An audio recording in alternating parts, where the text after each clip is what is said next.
Hello and welcome everybody, I'm the IT guy, and in this video we'll be looking at how to create a bootable USB drive for Windows 10. So it's pretty easy actually. The only thing you'll need to do is you need to open up your internet browser, and of course you will need a working computer as we're working with right now, and a USB stick that's at least 8 GB in size. So let's open up our browser over here and let's go over to Google and let's type in Media Creation Tool. So like this, Media Creation Tool, let's search. And then we'll hit the first link, which is Microsoft.com, software download Windows 10. So it's this link over here, and we're just going to click download tool now. So let's go ahead and click that. Let's save it to our folder. Let's open up the media creation tool. Let's hit yes. And now let's just wait for the media creation tool to get ready. So this is going to take a while first. So now we're just going to click accept and wait for a couple of seconds again.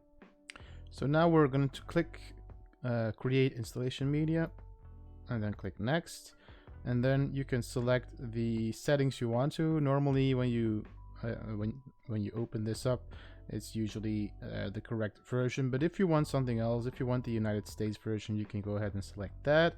So let's click next. You can go ahead and select use a USB flash drive, or you can create an ISO file. This is handy if you want to burn it to a DVD later, but we're going to use a USB stick because who the hell still uses DVDs, right?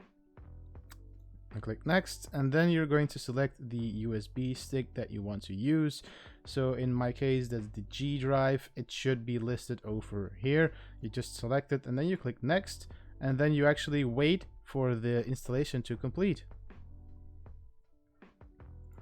And this is the message that should appear. You should see your USB flash drive is ready. You just click finish, and then the setup will continue cleaning up a little bit. And you just use this USB drive to boot your system, and you're ready to start installing Windows or start repairing stuff with the built-in repair tools. So this was just me, the IT guy, showing you how to create a USB stick for Windows, a bootable USB stick for Windows 10. If you like the video, guys, please hit that like button and leave a comment down below. And if you want to see more of my videos, please subscribe. I'll see you in the next video. Bye bye.